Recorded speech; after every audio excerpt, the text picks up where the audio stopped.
or sexual sin is different than other sins.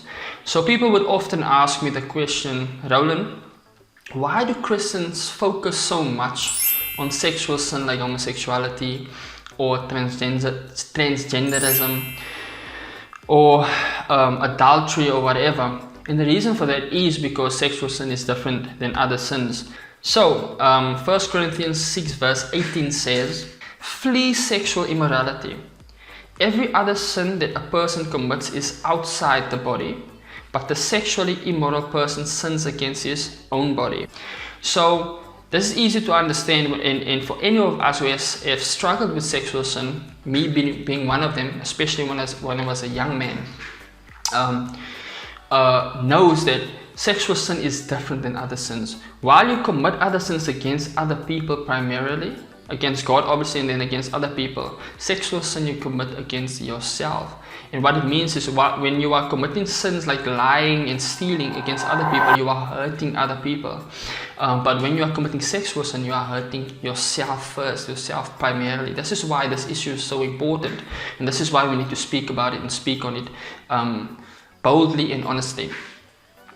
The second reason that's part of this section is because the reason I speak about sexual sin a lot, anyone who knows me would know I speak about it a lot, is because we treat sexual sin differently than, not only is it differently, but we treat it differently than other sins.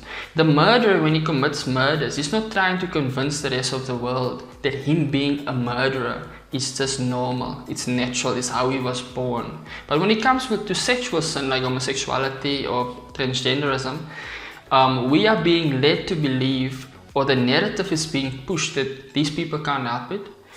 This is just how they were born. It's just a natural thing. There's nothing they can do about it. And so it must be right. People are trying to tell us and teach us and convince us that it's not sin. It's just a normal thing. Everybody loves. Who we love is up to us. It doesn't really matter. It's a personal choice, where the Bible clearly states that it's sin. So in Romans 1 verse 32, it tells us that these people not only practice these sins, but they also give approval to those who practice these sins. And this is happening on a legislative level now. Governments are making laws that are going to force us to accept these things as normal instead of speaking out against it as being sin. And this is a concern for me. It's not that the other sins are not bad. All sin is committed against God first, and therefore it's punishable by death, and it's bad.